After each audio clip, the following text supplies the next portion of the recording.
Boa tarde, pessoal. Pode falar, Felipe. É sobre a Chinook SQLite, a Chinook. Basicamente, a gente tem lá dentro tem um track, né? Que é a faixa, que eu acredito que seja a faixa. Poxa, cortou o cabelo, menino. Tá liso, tá outro homem, o cara. Tá, a faixa. E a faixa, ela tem uma chave estrangeira apontando para. Pior que ela não tem chave estrangeira, na verdade tem voice line que tá apontando para ela. Ah, tá mutado, tá? Deixa eu abrir aqui o diagrama dela e a gente vê isso. Ah, eu posso mandar o link já direto aqui. Aí. Só que aí, dentro de Invoice Line, ele tem esse quantity aí, que aparentemente parece ser a quantidade de. Eu não entendi o que é que esse Invoice Line deveria significar. Tipo, Esse invoice line é uma linha da nota fiscal, vamos assim dizer. Você fez a compra. Como é música, esse quantity não faz muito sentido de fato. Mas ele seria, se fosse qualquer outro produto, imagina que é a quantidade que você comprou naquela nota. beleza. Porque E o cada invoice? invoice line é um item da nota. O invoice é a nota inteira, porque a nota pode conter vários produtos. Aí, para respeitar ali a segunda e a terceira forma normal, normalmente você separa os itens individuais da nota em outra tabela, o que ele fez aqui. Tá. Então, Se você quer somar o valor total da compra, você tem que ver todos os invoice lines com o invoice ID daquela compra e somar eles, multiplicando o preço pela quantidade. isso é possível pelo, isso é possível pelo SQLite, pelo SQL. Sim, sim. Como é que eu faria? Não tenho ideia não de como é que eu faço. Você pode. O jeito mais fácil é você fazer um join da. Você assistiu a aula passada? Você faz um Assistir, join. pô. Você faz um join da invoice com a invoice line, onde invoice ID é igual a invoice ID, e faz um group by invoice ID. E aí você pode dar um sum você pode dar um sum em price vezes quantity. Você pode multiplicar as colunas antes de fazer o somatório. Tá, e onde é que entra o total, então, do invoice? Porque o invoice ele tem um total ali, ó. É para dar o mesmo resultado. Ah, então, assim, é porque no item B, quando ele pede as 5 faixas mais vendidas, eu posso simplesmente dar um join na tabela invoice line. Tipo, eu Sim, seleciono a track. a mais vendida, você pode dar o join no invoice line e soma a quantidade, porque não é nem o valor absoluto, é a quantidade de vezes que ela foi vendida. Ah, então dá na mesma. É porque eu fiz de uma forma, É. tipo, eu peguei, dei um join no álbum, né? Que ele pede o álbum, join na tabela de artista, que ele pede artista também, join como a poxa, Não. join no invoice line, e ao invés de eu dar um outro join para contar a quantidade de invoices, eu fiz uma subcarry e associei ela a uma. Fiz dessa forma aqui, ó. Deixa eu até copiar, que é mais fácil do que eu falar. Só que agora, conversando contigo, acho que tem forma mais simples de fazer. Deixa eu botar aqui para as mensagens.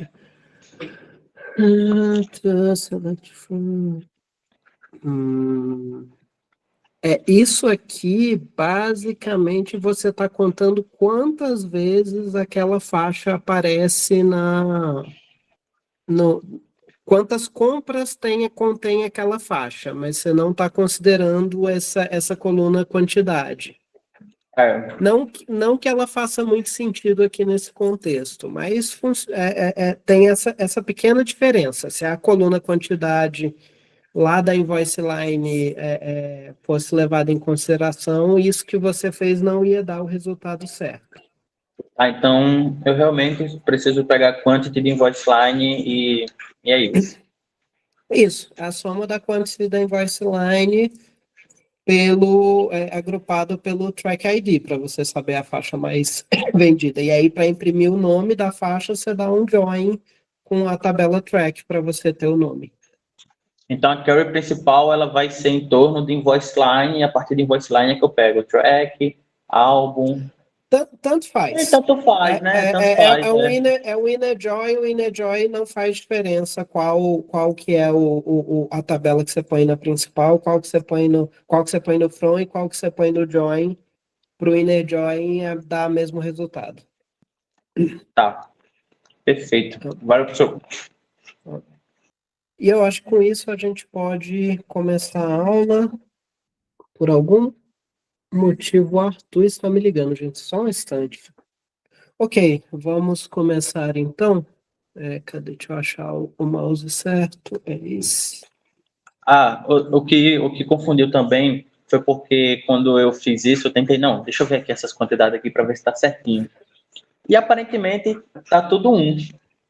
É isso que eu falei. Nesse contexto, essa coluna quantidade não faz muito sentido, porque você não vende a mesma música duas vezes numa compra.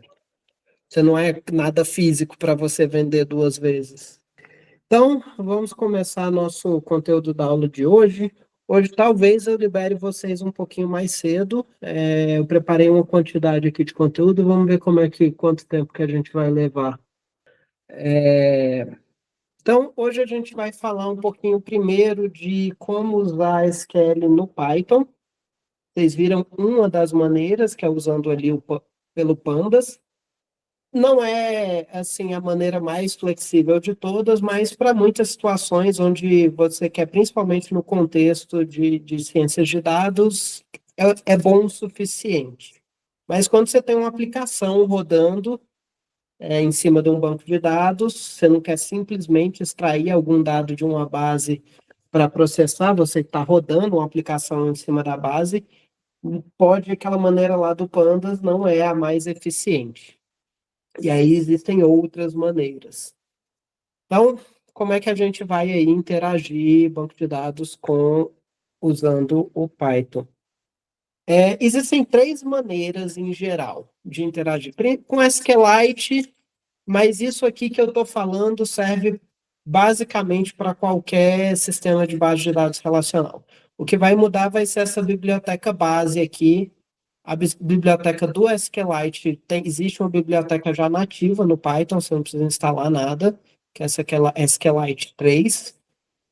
Se você for mexer com outras bases de dados, você vai ter que instalar a biblioteca daquele sistema de base de dados, ou então usar o SQL Alchemy, que o SQL Alchemy funciona praticamente com qualquer sistema aí de base de dados relacional. Então, a primeira forma é usando a biblioteca da própria base de dados. Todo sistema de base de dados vai ter uma biblioteca própria dela.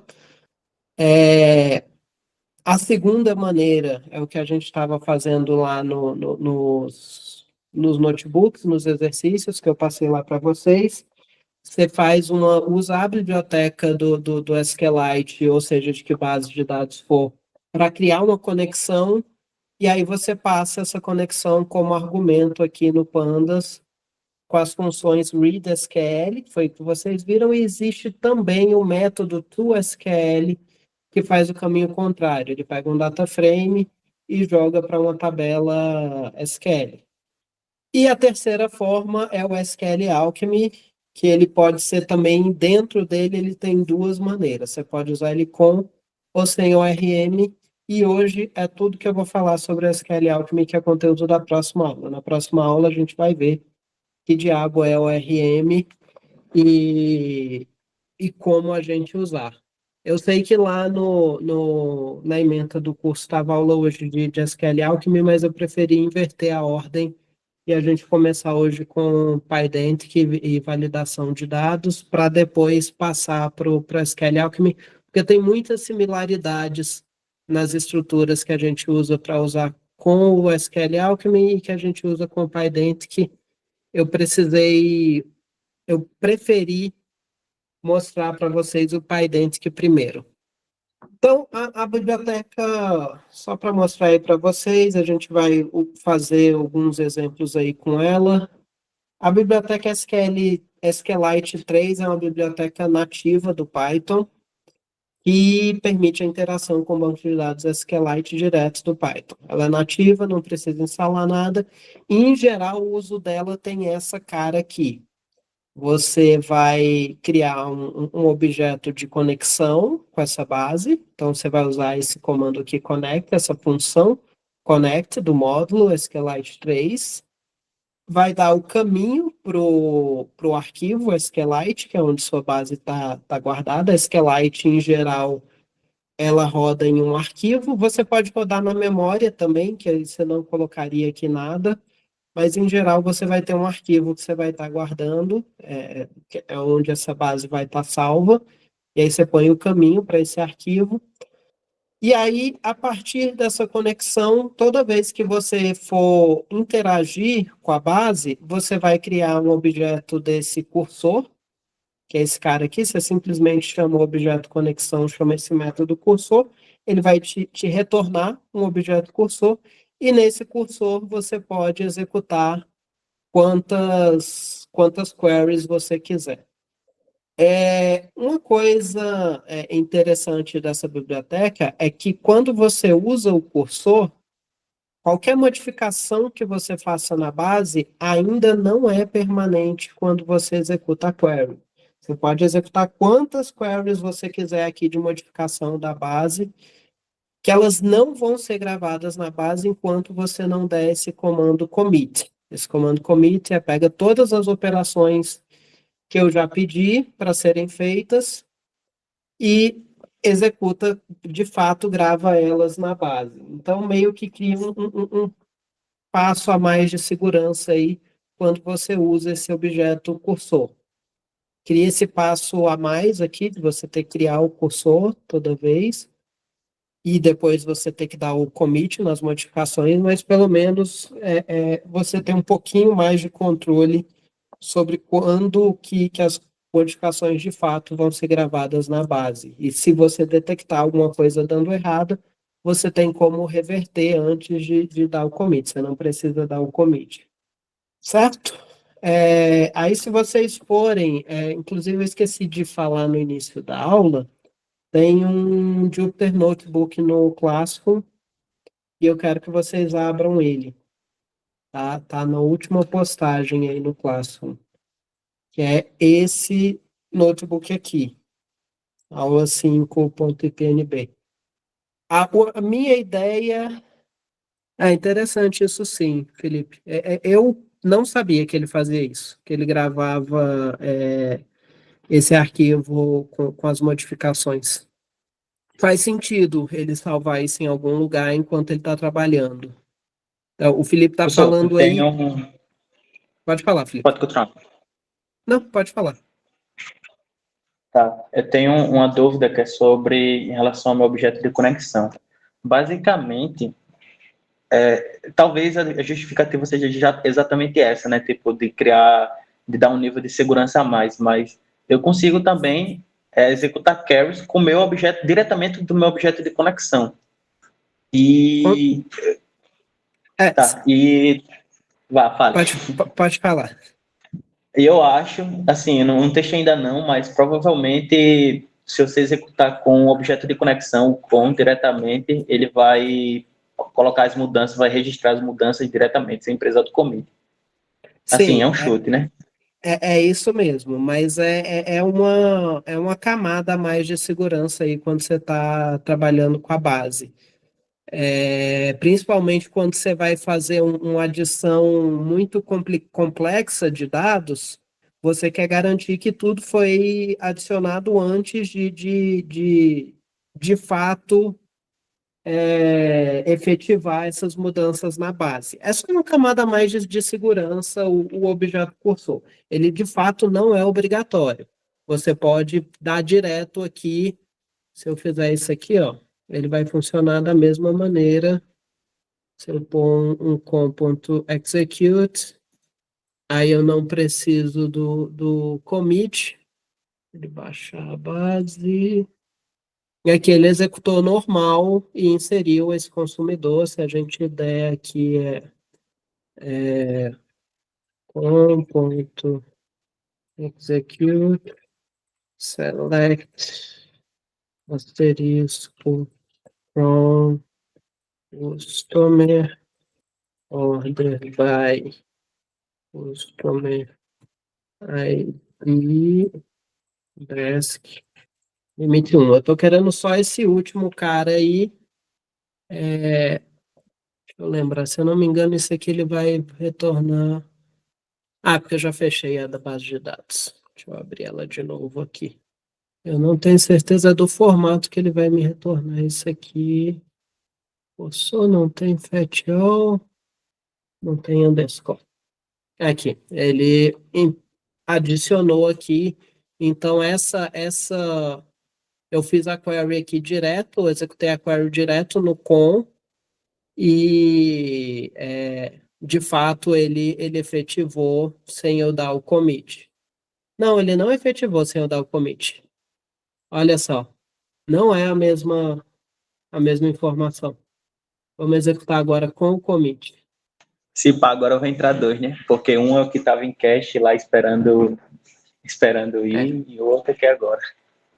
Ele está reclamando que está fechada porque eu não fechei. Está aberta porque eu não fechei. Com ponto close. O chato de mexer na base de dados direta é que você tem que ficar preocupando com essas coisas de abrir e fechar, isso tudo. Uma prática boa, tipo isso aqui que eu fiz agora, eu cometi um erro aqui, que o ideal era eu ter feito, no lugar de eu fazer desse jeito que eu fiz, era eu ter usado um if, igual usa para abrir arquivo, que aí ele cuida automaticamente de fechar a tabela. Bom, dessa forma aqui, ó.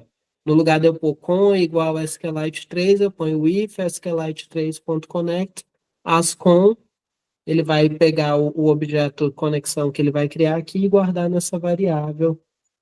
Só que, de novo, agora ele fechou, e aí provavelmente eu vou poder dar o commit database is locked. Felipe, eu estou achando que precisa sim do cursor para editar a base de dados. Ele não deixa editar sem o cursor.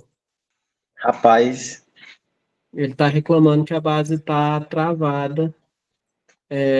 Agora vamos tentar aqui com o cursor. eu chuto que vai ter o mesmo erro. Deu o mesmo erro. O meu chute novamente aquilo. Precisava do commit mesmo usando o com. E aí ele tá com uma transação. Se você abrir a pastinha ali de arquivo, provavelmente vai ter aquele arquivo lá temporário do journal. Tá Aí, aqui o journal. Vamos deletar ele e rodar de novo. Database is locked.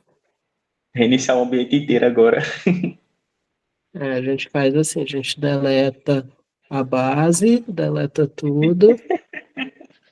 Ou a quantidade de conexões simultâneas junto dentro. Enfim, mas não tem um gerenciamento assim bonitinho disso, né? É um arquivo. Não. Agora ele aceitou. E adicionou. Adicionou ID60 aqui, ó. Deixa eu dar direto aqui no comp, ver se ele adiciona o 61. Adicionou o 61, e se a gente não der commit, provavelmente ele vai zoar tudo. Se não der commit, ele dá problema. E agora, quando eu tentar, ele vai dar aquele erro. Quer ver? Não. Não sei Enfim, exatamente o que aconteceu. Enfim. Mas a gente viu, mesmo que você execute direto no com, você precisa dar commit. Quando você modifica a base. Se você estiver só lendo, não importa. Gente, estou eu e o Felipe aqui conversando. Tá dando para acompanhar? Vocês estão entendendo o que está acontecendo? Então, é assim que a gente usa o SQLite direto. Essa biblioteca, você roda o connect para criar um objeto conexão com a base de dados, roda o método cursor para pegar o cursor quando você quer modificar a base de dados, e usa o execute para executar queries nesse banco de dados. Se você fizer alguma modificação, dá o commit e o close. E, principalmente, quando você for só fazer uma consulta rápida, você não precisa manter uma conexão com a base de dados, é recomendado usar o if com essa sintaxe aqui. Isso não está no slide, mas aqui é uma recomendação aí para vocês. É a mesma sintaxe lá do if para abrir arquivo. Você vai dar o if, ou a função que cria a conexão, e a variável que você quer guardar essa conexão aqui. Aí dentro do if você pode usar esse com. Quando você sair do if, ele vai fechar a conexão com a base de dados automaticamente para você. Você não precisa se preocupar com isso.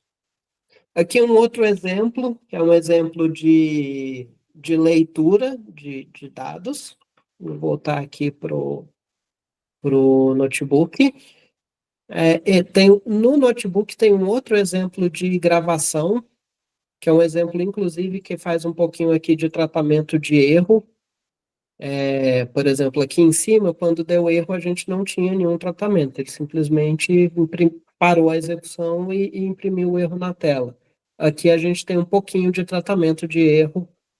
É só um exemplo, ele pegou o erro do SQLite 3 e imprime na tela aqui, cliente adicionado com sucesso, mas se eu tentar fazer alguma coisa que não faça sentido, como tentar adicionar uma coluna que não existe, ele vai capturar esse erro e vai só imprimir na tela. Ó, ocorreu um erro adicional cliente, a tabela customer has no column name test. Então esse trata de uma maneira um pouquinho mais bonitinha o erro. E aí tem uma outra coisa aqui nesse exemplo que eu quero mostrar que vocês prestem atenção. Presta atenção nessa sintaxe aqui, ó. Tá vendo como é que ele estruturou a query? Ele colocou aqui insert into customer as colunas que ele queria adicionar, mas ele não colocou os valores na query. Isso é uma funcionalidade dessas bibliotecas de gerenciamento de banco de dados, a maioria delas tem, o SQLite 3 tem, que é fazer o seguinte, você não precisa pôr o valor dentro da query.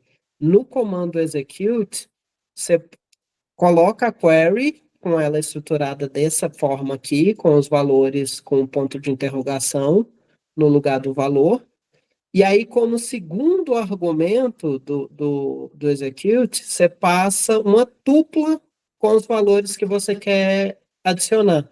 Então, aqui, basicamente, você pode reutilizar essa query para adicionar nessa tabela quantas vezes você quiser. Você não precisa editar a query para cada valor que você for adicionar na tabela. E isso é uma funcionalidade do SQLite 3, mas as outras bibliotecas de gerenciamento de base de dados vão ter isso também. A maioria delas, pelo menos, vai ter. Você pode passar, você não precisa pôr os valores que você vai usar dentro da query na query em si. E aí, o terceiro exemplo aqui que tem no notebook é um exemplo de leitura com SQLite 3. Então, aqui ele vê que ele imprimiu todos vários álbuns e artistas aqui bonitinho. O que ele fez? Ele fez a query exatamente como a gente está acostumado. Essa query aqui não tem nada especial. Select album title e artist name from album. Downjoy com artist para pegar o nome do álbum e o nome do artista. E limitou a 10. E aí, na execução, ele colocou dentro do try except para pegar qualquer erro, por exemplo, se eu errar aqui o nome da tabela, ele vai sair bonitinho, mas me dizer o que foi o erro. E dentro aqui do try, o que a gente fez? Criou um cursor para executar a query. Na verdade, ele criou o cursor aqui em cima. Ele está usando o cursor. E aí, no cursor, depois que você executa a query, você dá esse fetch all. Esse método fetch all vai voltar os valores do resultado numa forma que a gente até viu aqui em cima. Ó. Quando eu executei aqui em cima, eu dei o fetch all também, e ele me deu aqui uma lista de tuplas, onde cada tupla é uma linha da tabela do resultado da minha query. Você pode usar o fetch all ou vai ter o fetch all, o fetch one, Ele só volta um valor e ele tem o fetch, como é que escreve mesmo? Deixa eu ver se ele vai dar o fetch many, que você pode dizer quantos você quer. Por exemplo, eu quero 4 resultados. E aí ele vai rodar o fetch many, ele vai voltar o resultado na mesma estrutura do, do fetch all, que é uma lista de tuplas. Aqui, ó, aqui acabou uma tupla, aqui começou a próxima, aqui começou mais uma e assim por diante. Então você tem essas 3 opções aí do que você vai carregar. E aí, isso sendo uma lista de tuplas, você pode fazer o que você quiser. Pode, no caso aqui, nesse exemplo, colocou aqui num for e imprimiu a primeira posição em cada tupla dessa é a primeira coluna da query, que é o título do álbum, e a segunda é a segunda coluna da query, que é o nome do artista, e aí usou isso para imprimir aqui álbum, o nome do álbum, artista, o nome do artista. Aqui é uma situação onde às vezes faz sentido fazer um list comprehension ou um dict comprehension para reorganizar esses dados dependendo do que você for fazer com eles. Depende do uso. Se você for só imprimir na tela, só um for assim é mais que o suficiente. Mas se você quiser deixar mais organizadinho com o nome das colunas, que você não tem o nome das colunas aqui no resultado, né? Então você meio que tem que guardar essa informação aí em algum lugar de onde, o que que é cada coluna dessa. Inclusive pode te dar uma confusãozinha quando você dá um select asterisco de uma tabela, ele vai te passar lá na ordem, mas ele não te fala o nome aqui das colunas. Alguma dúvida do SQLite 3? Não é muito complicado, mas você tem que tomar alguns cuidados a mais do que simplesmente executar a query. Pode falar, Felipe. Sobre o do asterisco que o senhor comentou, a ordem que ele aparece é a ordem que foi adicionada na criação do esquema da tabela. Perfeito. E a segunda coisa que eu gostaria de falar é sobre o problema da gente não conseguir receber as tabelas. Ele pode ser resolvido de certa forma. Vou explicar, tem um problema com isso daí, mas ele pode ser resolvido utilizando mudando, fazendo o override, tipo, substituindo o factory, o row factory, que é a máquina que vai gerar a linha, gerar a linha. A factory padrão que gera a linha é essa daí, de tuplas, que inclusive é a mais eficiente, né? Tuplas, beleza, encaixa muito bem, mas se em algum momento você quiser, se em algum momento você quiser perder desempenho mas receber as colunas como dicionário, tipo lista de dicionários, você pode utilizar o row factory, SQLite 3.row, acho que é isso. E aí ele retorna tudo como se fosse uma lista de dicionários. Isso dá. Cadê? Isso, esse exemplo aqui, ele vai voltar como. Você pode consultar isso, isso vai estar aqui no cursor também. Cursor.description. Tem que dar um print nisso. Então, aqui, ó, porque eu acho que eu dei o fetch aqui antes. Eu tava mexendo em 2 cursores distintos, por isso que ele não imprimiu. Pronto, tá aqui, ó. Aqui ele te diz, se você vir no guardar esse resultado dessa execução, é um cursor. Se você guardar ele numa variável, você pode vir aqui no description também e ver o nome das colunas. E isso que o Felipe falou, nada mais é do que você cria uma função que vai pegar essa descrição e transformar esse resultado. Você vê que aqui ele recebe o resultado na row, e essa row ainda é uma tupla. E aí você pode usar essa tupla e a descrição para reconstruir num dicionário, mas o que ele falou da questão da eficiência é que ele vai rodar o que ele rodaria normalmente para gerar a tupla, ele sempre gera a tupla, Mas ele ainda vai rodar também essa função sua para transformar, seja em que formato que você queira. E aqui você pode construir o formato que você quiser, quando você cria essa Row Factory. É só um pós-processamento aí da linha para ela sair já da execução no formato que você quiser. Tem o próprio Row Factory do SQLite 3, que retorna um objeto que é bem parecido com um dicionário. Mas aqui. Ok, pode ser que ele tenha outro. Esse daí, ó. You can use the SQLite 3.row class. Tá, ok. Ele disponibiliza um já. Então, alguma dúvida de SQLite 3? O SQLite 3 tem, como ele é biblioteca nativa, ele tem a documentação muito boa aqui, se vocês depois quiserem uma olhada, inclusive em português. Uma das vantagens de... não está tudo em português, não. Tem parte da documentação, pelo menos em português. A descrição está em português, mas a referência não. Ok, voltando aqui, um exercíciozinho prático aí para vocês. Eu quero que vocês façam esse buscador de clientes aí. É coisa simples, tá? Eu quero só que vocês pratiquem esse acesso.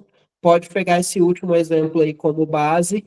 É simplesmente um select no cliente com o where, like e o termo. Você pede para o usuário digitar um termo de busca e coloca esse termo dentro de um like com porcentagem dos dois lados.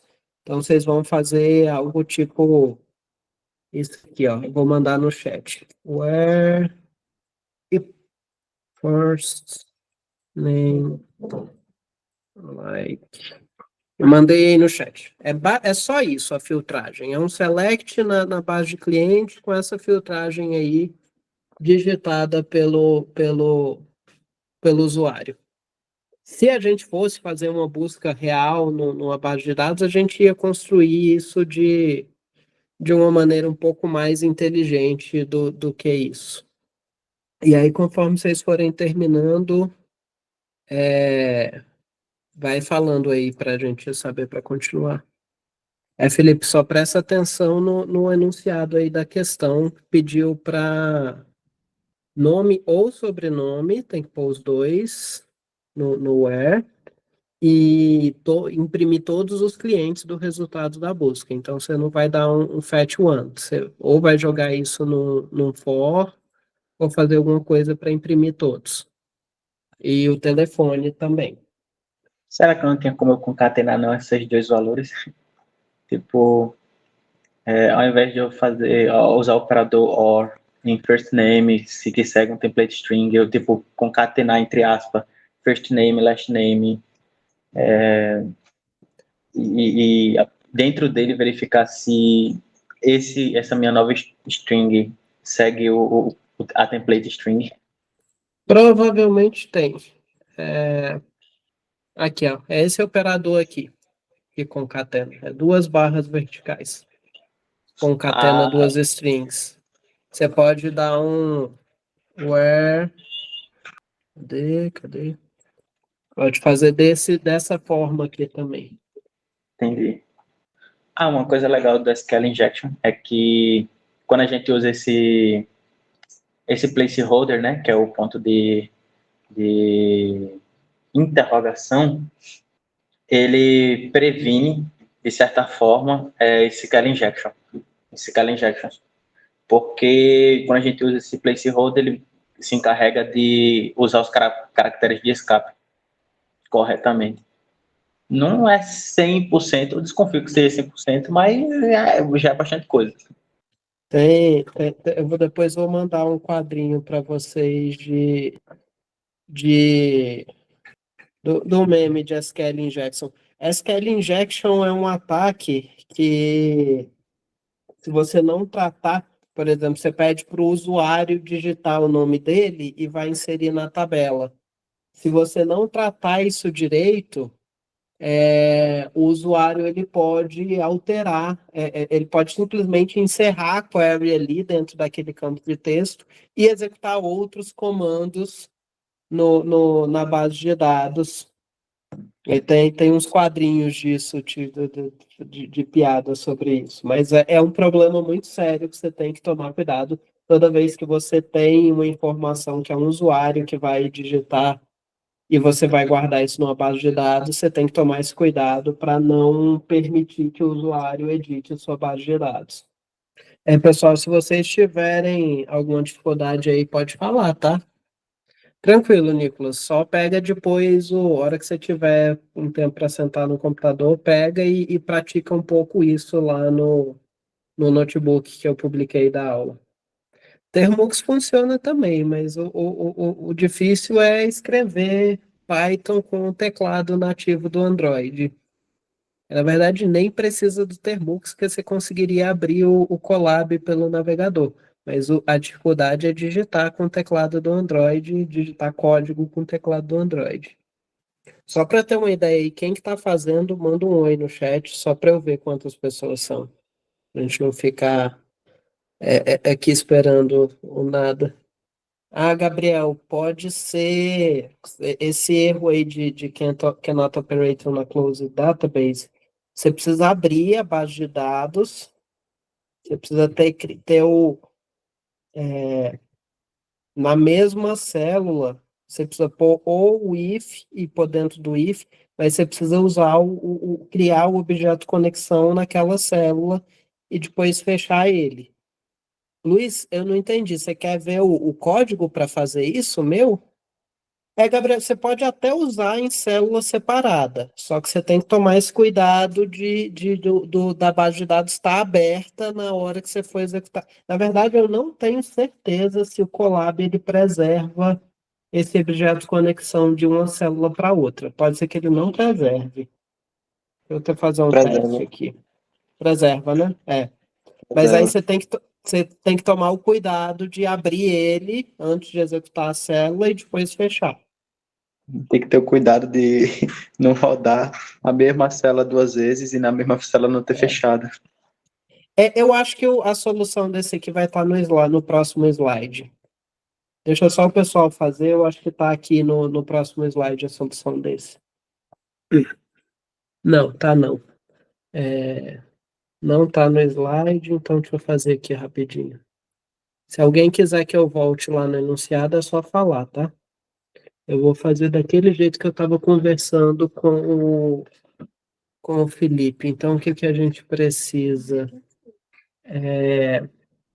Tá, então eu quero nome, sobrenome e telefone. First name, last name. Bom, acho que está guardado assim. From customer, sem join, aqui a gente precisa daquele where. Where. Fazer do jeito que eu conversei com o Felipe, concatenando as duas colunas.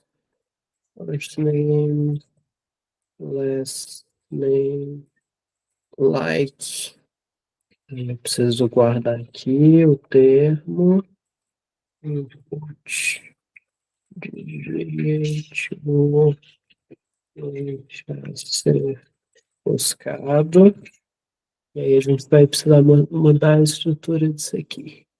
Clientes, nome, telefone, e vai ser a 2. Eu acho que isso já deve funcionar. Deve ter algum John aí nessa tabela. Falta o R, tá? Porque eu não passei o termo. O termo foi string. Aí eu preciso editar ele do jeito que o Felipe fez lá.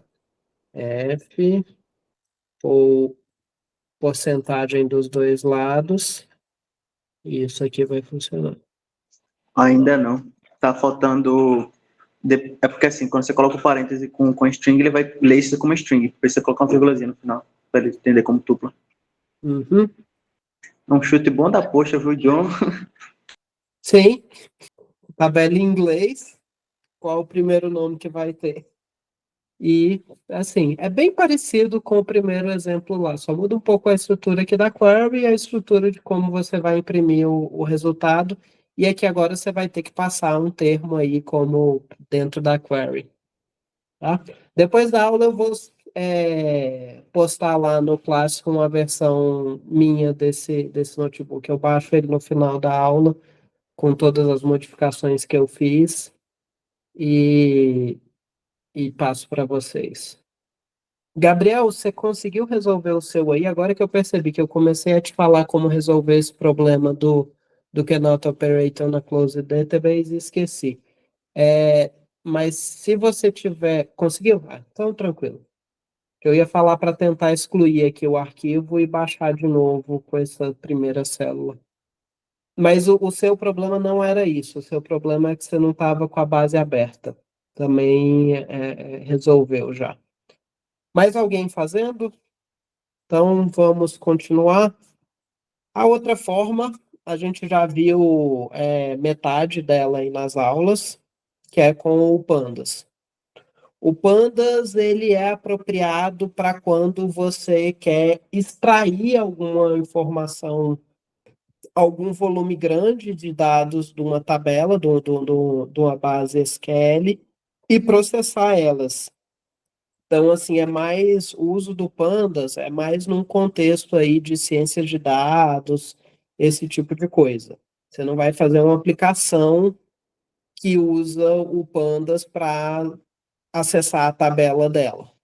Mas quando você vai processar dados aí e quer extrair esses dados de uma tabela SQL, faz sentido usar o Pandas, porque muitas das nossas ferramentas aí de processamento de dados são feitas para trabalhar em cima de data frames. E o data frame é um formato muito conveniente. Esse primeiro comando aqui, que é o readsql, vocês já viram ele lá nos slides.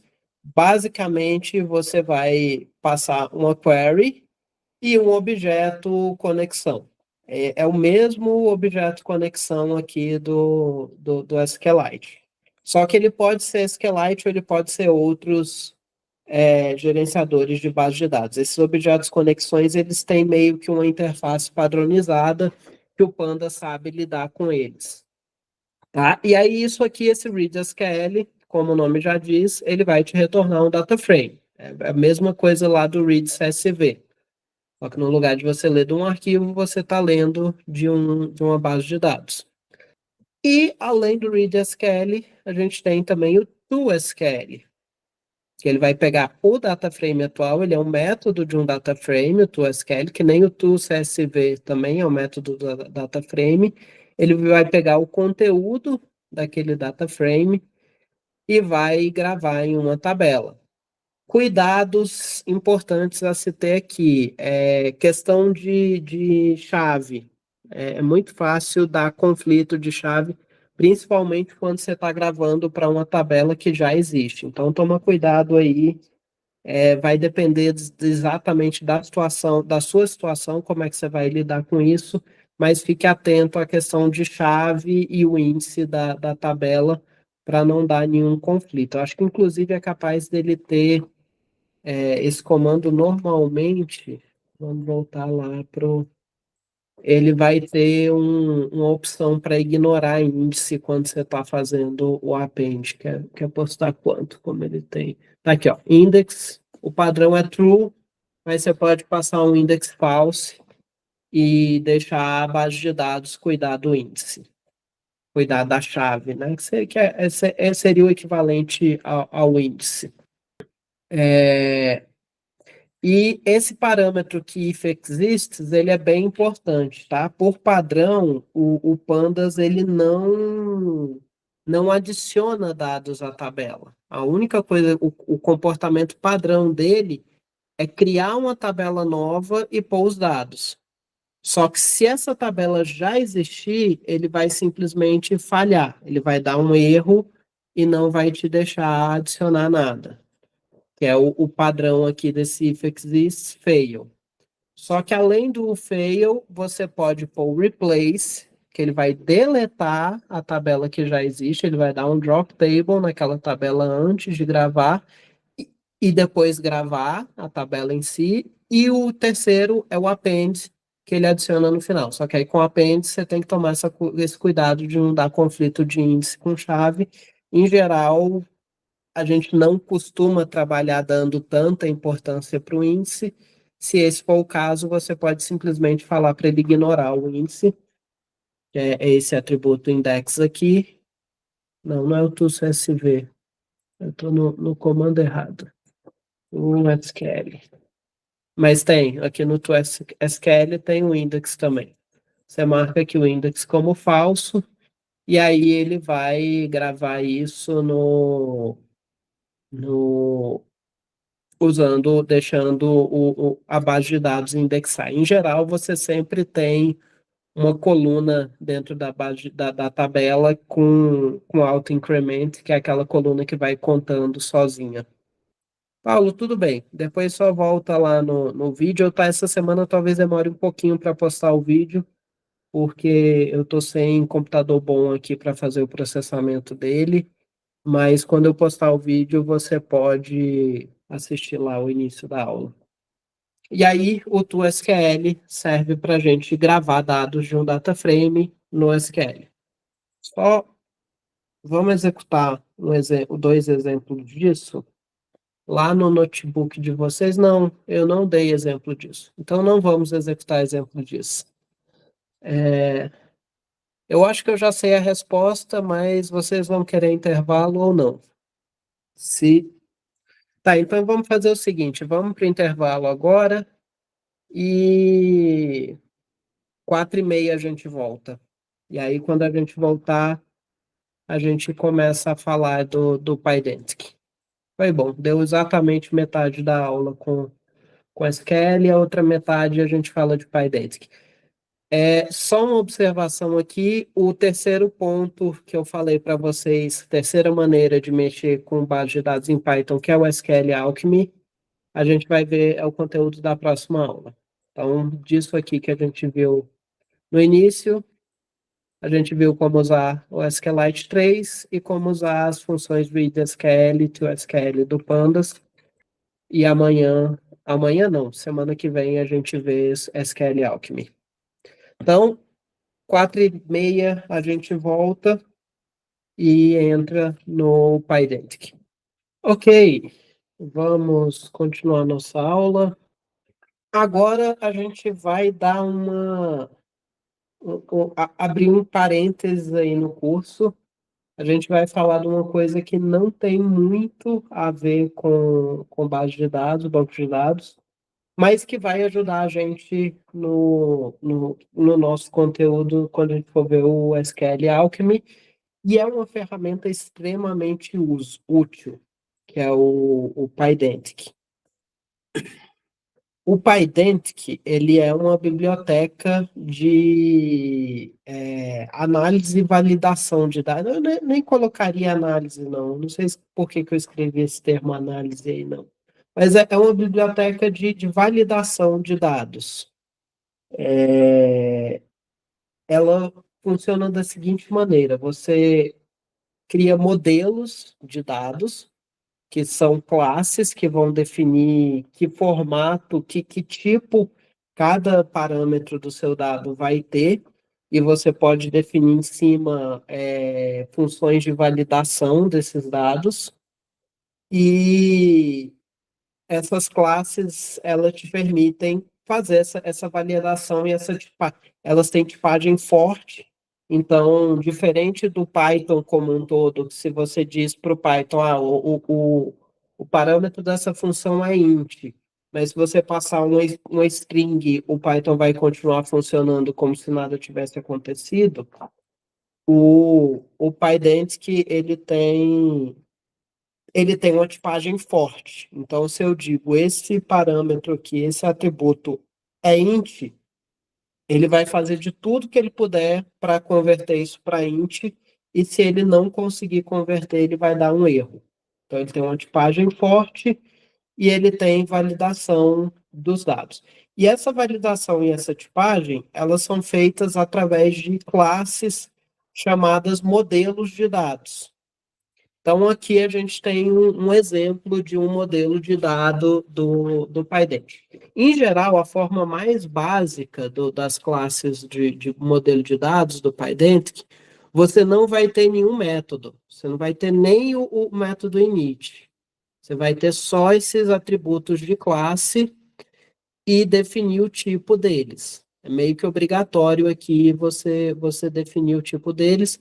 Se for alguma coisa que pode ser qualquer tipo, tem que importar lá o N do typing e pôr um N. Mas, em geral, o que faz mais sentido usar no Pydantic é é sempre especificar um tipo específico de dados ou um grupo de tipos de dados. Às vezes você pode aceitar isso aqui, pode ser, sei lá, uma string ou um inteiro ou um float. Mas quanto mais específico você for nos tipos, mais é o que você deve fazer. Em geral, você deve ser o mais específico possível com esses tipos. Então, aqui é um exemplo de um modelo. Agora eu vou chamar essas classes de modelo, que é a nomenclatura que o Pydantic dá. Isso aqui é o modelo para um cadastro de usuário, por exemplo. Então, aqui eu tenho essa classe usuário, eu tenho o nome, a idade, o e-mail e um booleano se aquele usuário está ativo ou não. E a gente pode rodar isso, se vocês forem aí no notebook que eu passei para vocês, tem um exemplo bem parecido que é esse primeiro exemplo aqui do Pydantic. Então, aqui eu estou importando o Base Model, que é a classe mãe, que esses modelos de dado herdam, sempre vão herdar do Base Model. E eu estou importando um erro aqui para eu capturar o erro, que ele deu um erro nessa validação. E aí eu criei essa classe aqui, usuário, com nome, idade, e-mail, eu vou pôr igual lá no slide. Eu vou pôr o ativo também. Ativo é um bool, mas com o valor padrão true, que eu não preciso passar esse parâmetro. E aí, como que eu uso ele? Simplesmente instanciando a classe, toda vez que eu quiser validar dados daquele modelo, eu instancio a classe passando os dados como parâmetros. E aí, ele, se tiver qualquer coisa aqui que falhe a validação, ele vai dar um validation error e ele faz essa conferência para a gente. Então, aqui, esse exemplo aqui está tudo certinho, ele aceitou. Mas vamos fazer o seguinte, o que vocês acham que vai acontecer se eu pôr essa string, essa idade como string? Vocês acham que isso aqui vai rodar dessa forma aqui? Eu peguei idade, tem que ser um inteiro. E aí eu estou passando uma string contando um número dentro. Não vai dar type error, porque o Pydantic, antes dele dar um erro, ele tenta converter. Ele vai converter para inteiro. Ó. Aqui embaixo está inteiro. A gente pode até testar isso aqui. Depois eu posso dar um print do usuário ponto idade. Na verdade, eu quero o type disso. Qual que é o tipo disso? É um inteiro, porque ele primeiro ele tenta converter. Ele só dá validation error se ele não der conta de converter. Então, se eu for aqui dizer que a idade da Alice é casa, agora ele vai dar um validation error. Então, quando eu rodar isso aqui, ó, um validation error, e ele ainda te diz quantos erros deram. Eu tive um validation error para usuário, input deveria ser um inteiro, eu não consegui converter a string para inteiro. Então, ele dá todas as informações aqui sobre por que ele não conseguiu converter isso. Essa forma aqui de validação do Pydantic é a validação mais simplesinha. Ele simplesmente garante que os meus parâmetros estão no formato que eu pedi. E o PyDent que ele tem um recurso bem interessante que não está no slide. Sim, se eu colocar um 15 assim, ele consegue converter e vai aceitar. Dessa maneira ele aceita, porque isso aqui ele consegue converter direto para o inteiro. Ou se eu colocasse aqui dessa forma que ele consegue converter também, não tem nenhum problema. Se ele consegue converter, ele vai converter. Mas como eu estava falando, ele tem um outro recurso interessante que não está no slide, mas que eu vou mostrar para vocês. Def soma. Aí a minha soma, eu vou ter um x e um y, que vai retornar x, y, certo? Vamos pôr tipagem aqui nessa soma. Meu x vai ser float, meu y vai ser float, e meu resultado vai ser float. X mais y, né, que é a soma. Tá, eu defini essa função aqui e aí eu vou usar ela aqui embaixo. Print, soma, 2 e 2. Funcionou, tranquilo. E se eu pôr 2 e a string 2? Deu erro porque eu tentei somar uma string e um inteiro. O Pydantic, ele tem uma ferramenta para ajudar a gente com isso, que é um decorador que você usa em funções. Aqui from, Pydantic, import. Se eu não me engano, é esse aqui. Deu branco aqui agora qualquer, mas qualquer coisa eu vou ali na documentação e a gente confirma. Não, não é esse. Validate call. Por que ele não me sugeriu isso? E agora funcionou. Por que que funcionou? Sim, se colocar os dois como string, ele concatena, porque o operador soma aplicada a string é o operador concatenação. Mas quando você usa esse decorador aqui em qualquer função, aquele comportamento do Python, que é ignorar a tipagem, o Pydantic passa a tornar essa tipagem aqui da função forte. Ele deixa de ser uma tipagem fraca, que é uma tipagem só de sugestão, e passa a ser uma tipagem forte. E não só isso. O Pydantic tenta ativamente converter isso dentro da função. A gente pode testar isso aqui rapidinho. Se eu tirar aqui o decorador, a gente pode imprimir aqui print antes de chegar no return. A gente pode imprimir o tipo dos dois, type X, type Y. Você vê, ó, o X é um inteiro e o Y é uma string. Se eu tirar aqui o string, os dois vão ser inteiros. A partir do momento que eu ponho o decorador, ele converte esses valores antes. Mesmo eu tendo passado aqui na chamada da função dois inteiros, aqui dentro da função eu tenho float, porque o Pydantic forçou para mim essas tipagens aqui. Eu tenho uma curiosidade aqui, deixa eu ver qual que é. Eu sei que isso aqui vai ser um float, desse jeito. Para ver se ele converte também a saída. Vou converter de volta para inteiro. Não, ele não garante, não faz nada com a saída. Mas com a entrada das funções, ele me garante o formato, tá?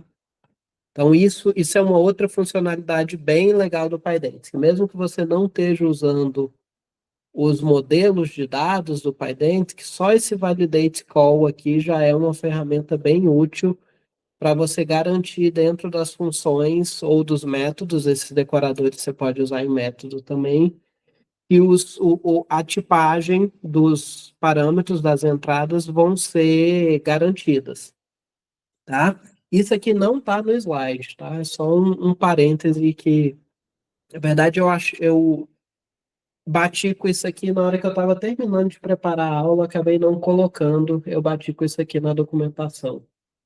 Agora a gente vai falar mais de modelo mesmo. Eu só queria abrir o parêntese para mostrar esse Validate Call, esse decorador, porque eu achei uma ferramenta bem útil. Mas o resto a gente vai trabalhar mais com as classes, que são os modelos. Então, esse exemplo aqui a gente já viu lá. Atributos opcionais. Como é que você faz atributos opcionais em modelos do PyDance? Tem duas maneiras. Em geral, a maneira de se fazer atributo opcional é colocar um valor padrão. Só que vai ter situação que o valor padrão não faz sentido. Se for um campo, por exemplo, eu tenho um campo booleano e eu quero que ele possa ter três situações. Eu quero que ele possa estar verdadeiro, falso ou não preenchido. Eu não consigo fazer isso só com o valor padrão. E aí é onde entra essa segunda opção aqui, que é colocar. Isso é uma notação que a gente não viu ainda, é uma notação mais recente do Python. Se eu não me engano, ela só funciona do Python 3.10 para frente ou do 3.9 para frente, que é colocar essa barrinha aqui, colocar esse ou na tipagem. Essa barrinha aqui é simplesmente um ou. Então, pode ser booleano ou none. Antigamente, a gente usava o optional, que é lá do typing, e eu acho que tinha um union no typing também. Vou voltar aqui pro notebook.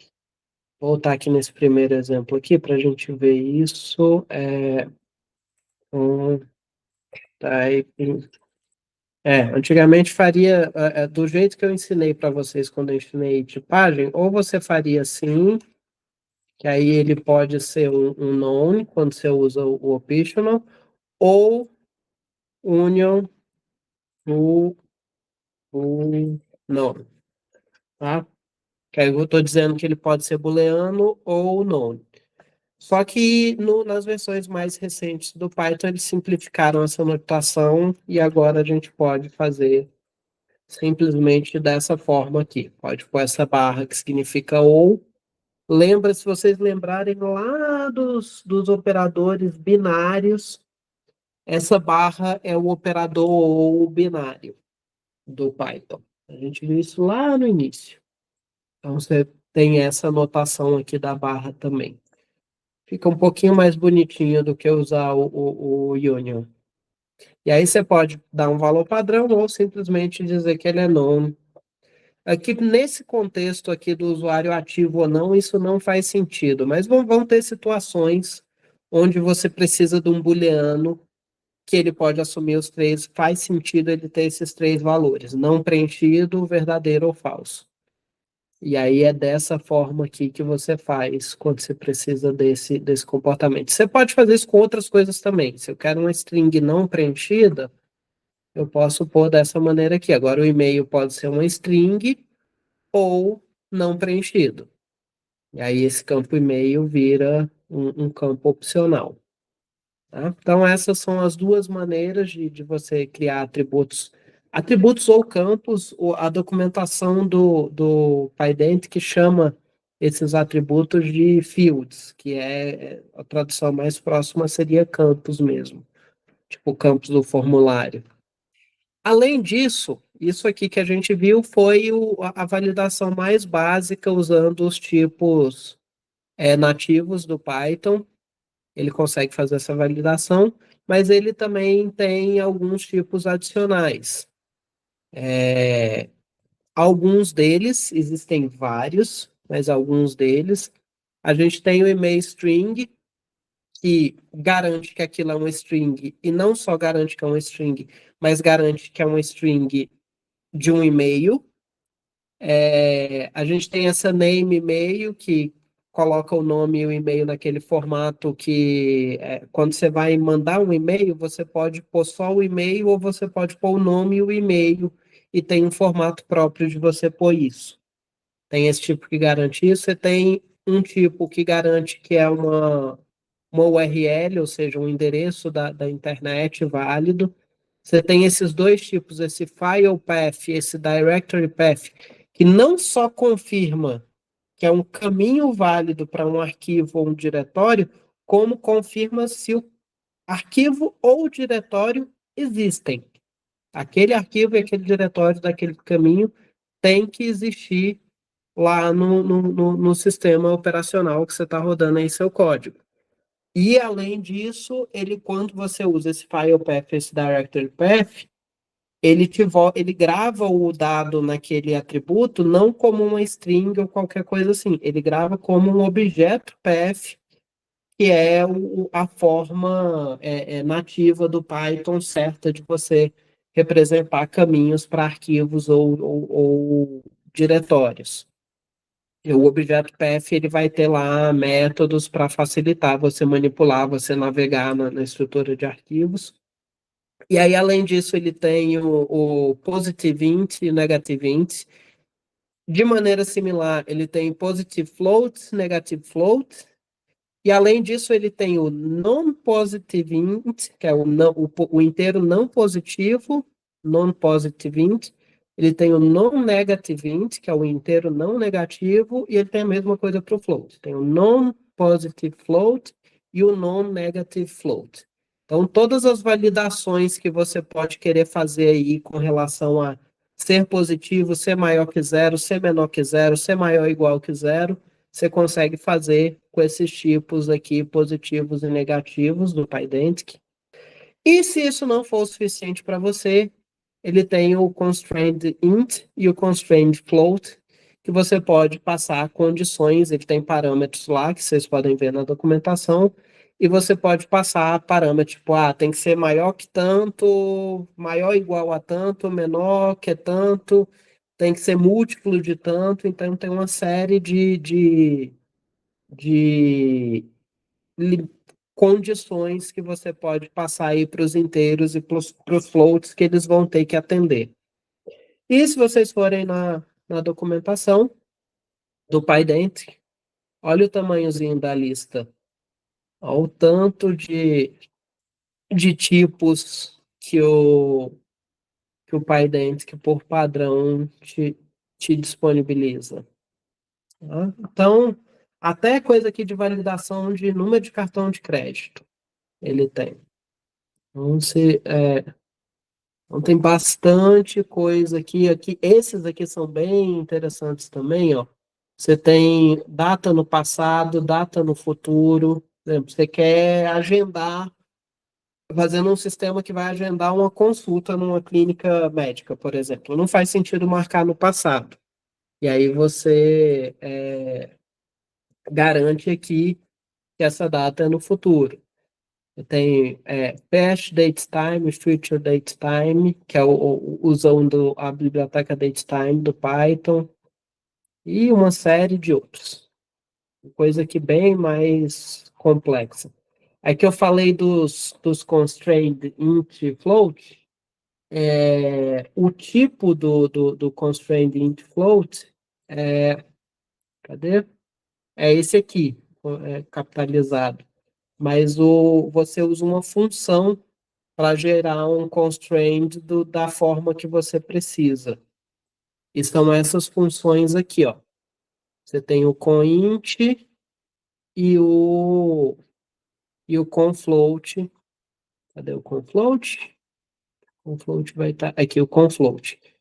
E aí eu posso falar se precisa ser estrito, se é maior que, maior igual, menor que, menor igual, múltiplo de alguma coisa, se eu permito que ele seja infinito ou não. Então tem todas essas funções aí para o constraint. E tem constraint para outras coisas também. Você pode fazer constraint para lista. Você pode forçar, a lista, o tipo tem que ser tal, o comprimento máximo e o comprimento mínimo tal. Precisa ter valores únicos ou não. E por aí vai. Tem muita coisa aqui, depois vocês podem dar uma olhada com calma nesses tipos do Pydantic. Vou abrir um parêntese aqui, já que a gente falou de lista, isso não está no slide, mas deixa eu ver se tem algum exemplo aqui. Não vai ter nenhum exemplo aqui. Eu vou dar um outro exemplo aqui do Pydantic, que é como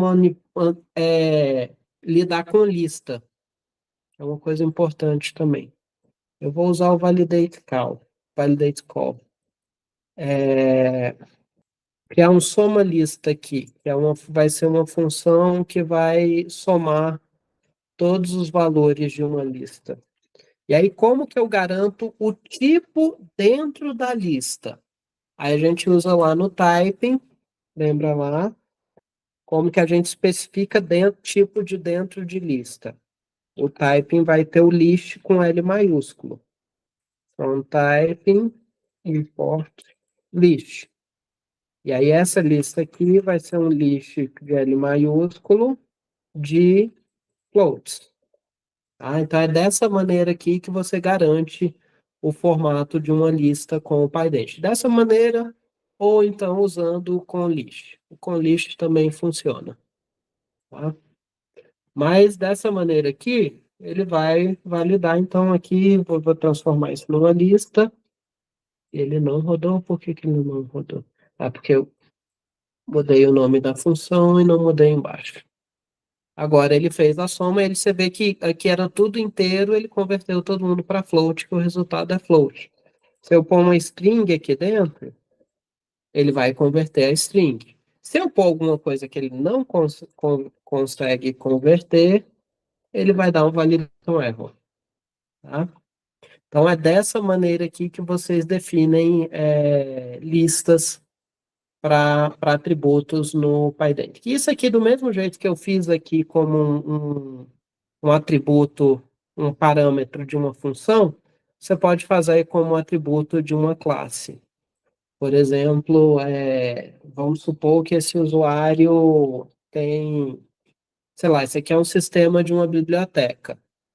Aí eu vou ter aqui o livros emprestados, vai ser uma list de string, por exemplo. Você pode usar isso aqui também.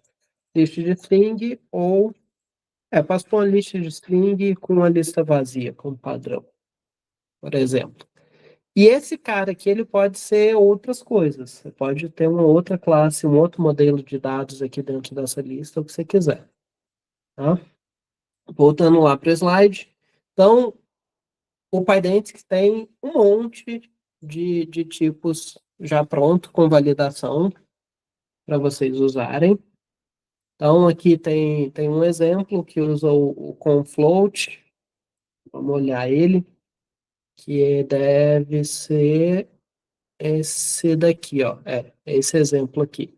Então, eu criei uma classe aqui, produto, e aí o preço, eu digo que o preço tem que ser maior que 1 centavo, menor que R$ 1.000 e múltiplo de 1 centavo, por exemplo. E aí ele vai fazer essa validação para mim. Então, se eu ponho o preço 9.999,99, ele aceitou. Foi essa primeira impressão aqui. Mas aí, quando eu tentei pôr um preço 1.001, ele deu um validation error e eu capturei aqui com esse bloco o try except. Ou se eu tentasse também, além disso, eu posso pôr aqui 999 por 1/10 de centavo. Ele vai dar um validation error também. Input deveria ser um múltiplo de 0,01. Então, aqui é um exemplo do uso do conFloat, que é o constrained float. Essa função aqui, ele gera um objeto constrained float que vai validar o seu float. Inclusive, deixa eu dar uma olhada aqui, só uma coisa na documentação disso. Eu adoro quando ele abre a documentação só quando ele quer. Ele está falando aqui, inclusive, que ele está falando para uma outra forma de fazer isso, mas esse aqui funciona também. Um exercíciozinho aí para vocês, eu vou dar vou dar até 5 e 10 para vocês fazerem isso. Quem não estiver terminando, a gente segue, porque eu vou ter que sair um pouco mais cedo hoje da aula, para a gente poder dar o conteúdo inteiro. Então, criar um modelo aí para validar usuários, e ele deve ter os parâmetros nome, sobrenome, idade, maior que 0, e-mail, Além disso, opcionalmente, tem endereço e telefone. Usem para o e-mail, usem esse e-mail STR, tá? Para validar o e-mail. Então, pessoal, quem terminou aí, pode comparar aqui com esse exemplo. Bem tranquilo. Só criar em uma classe usuário, ou parâmetro nome, string, sobrenome string, idade inteiro positivo, positivo int, e-mail string, endereço string ou non, que é opcional, padrão non, telefone string ou non, padrão non. E aí, só uma atenção, esses tipos do PyDent que você for usar, você precisa importar eles. Então, todos os tipos que você for usar, você vai precisar importar, ou então importar só o PyDentic e usar tudo que você for usar do PyDentic, usar PyDentic ponto que você quer usar. Alguma dúvida disso? Além dos validadores já implementados do PyDentic, a gente pode criar nossos próprios validadores. Qual que é a estrutura e qual que é a anatomia de um validador personalizado? Em geral, você vai criar um, um class method, um método de classe dentro da sua classe, com esse decorador aqui, field validator, e aí como parâmetro você passa o parâmetro que você quer validar ou os parâmetros que você quer validar, você pode validar mais de um aqui, é só separar por vírgula e você pode passar aqui quantos parâmetros você quiser, e aí esse método tá com a indentação errada, né? Agora que eu vi. Esse if aqui era para estar recuado. Olha o professor passando o código com a indentação errada aí para vocês. Mas imagina que esse if e esse return aqui estão indentados dentro desse método. Esse método ele vai receber a própria classe e o valor do atributo que você quer validar. E aí aqui dentro você pode rodar a validação que você quiser. A hora que você achou algum motivo para não validar aquele valor, qualquer motivo que aquele valor não pode ser validado, você vai levantar uma exceção. Você pode levantar uma exceção com um raise, do jeito que ele está fazendo aqui, ou você pode usar um assert. O assert também funciona. Se der um assert e aquele assert der errado, você está rejeitando a validação daquele campo. Então, por exemplo, a validação de se é maior que alguma coisa, você pode pôr assert maior que aquilo e esse assert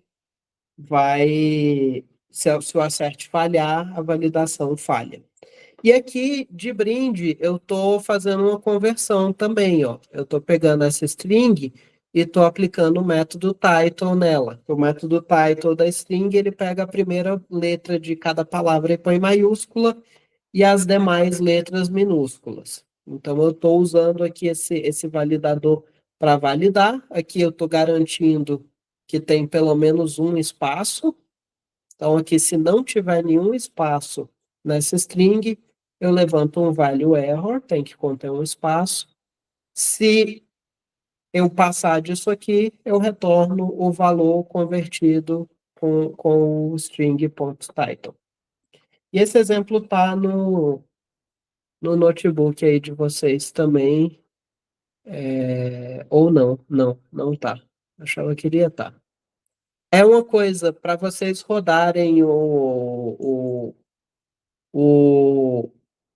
o e-mail string como validador, tem uma chance grande de vocês precisarem rodar esse comando aqui, tá?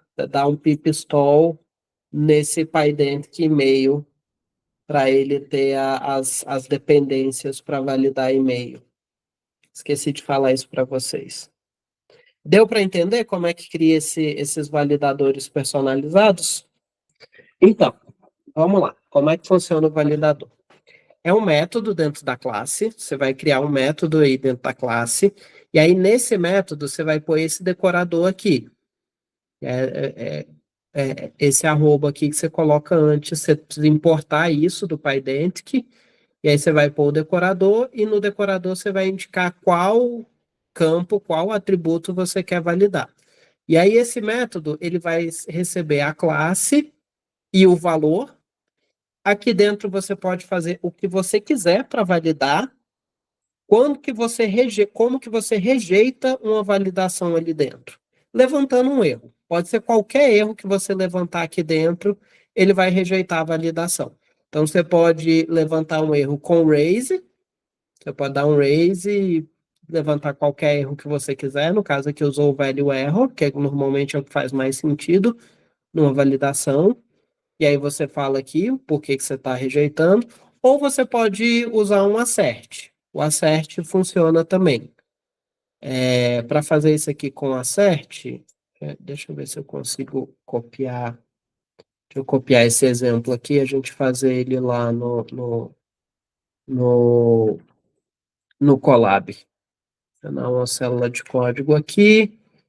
Ele usou a indentação toda.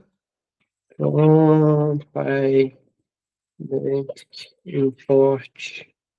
Eu quero o base model e o field validator. User model, eu vou pôr um nome aqui. Opa, cadê? Aqui. Então ele rodou com essa string aqui para o nome, ela tem um espaço, então esse if aqui não entrou nesse if, e ele converteu a primeira letra para maiúsculo. Isso aqui pode ser feito dessa maneira com o raise. Deixa eu pôr uma maneira alternativa que eu poderia ter feito isso. Eu posso usar um assert. V. Tem um método de contar com as string, não tem? Acho que o v.find vai funcionar. Só isso aqui eu acho que funciona. Vamos testar. Funcionou. Válido. Vamos ver se ele pega ou não válido. Não, esse find aqui não funciona. Tá, esse aqui eu não sei se eu consigo pensar aqui uma maneira com o assert. Ver se maior igual a zero. Eu acho que ele retorna -1 quando ele não encontra. Pronto. Aí ele deu validation error. Se eu pôr um espaço aqui, ele funciona. Só converter aqui para o assert. A condição que você vai pôr aqui no assert pode ser qualquer uma. Então você tem que, se você rejeitar a validação daquele parâmetro, você tem que levantar um erro aqui dentro. Eu coloquei isso aqui com assert só para mostrar uma outra maneira de levantar um erro. Mas, em geral, você pode usar o raise também, funciona da mesma maneira. Só vai mudar um pouquinho a estrutura do código.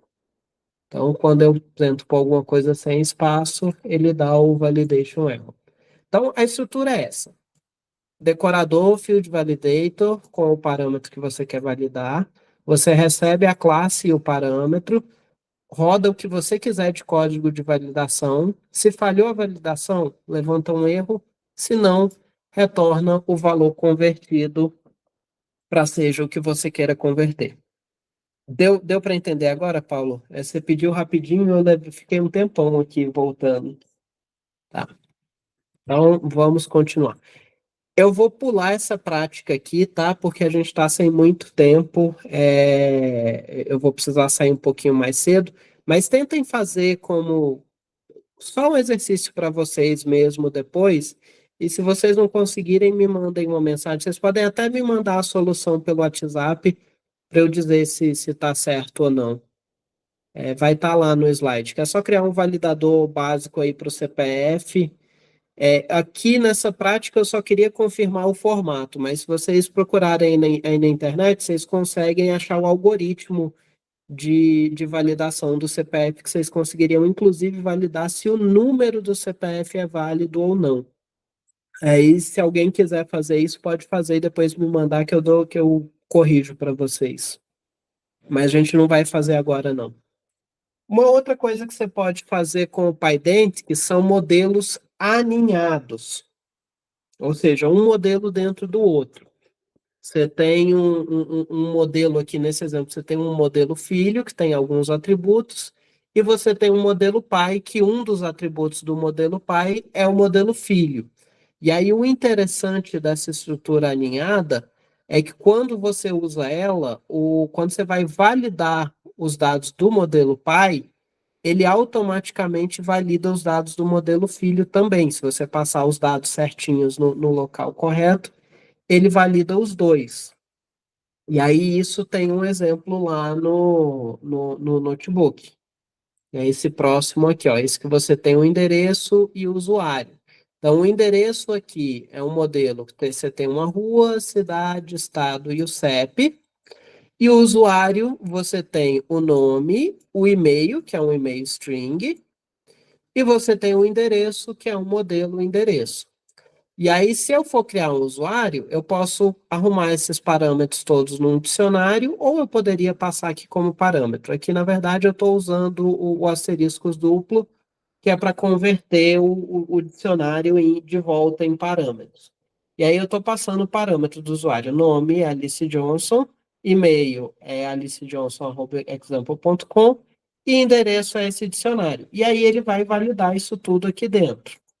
Então, se eu rodar, ele rodou e criou a Alice com o endereço e tudo certinho. Vamos tentar fazer isso aqui dar errado. Eu vou passar esse step aqui para int, só para ele dar errado.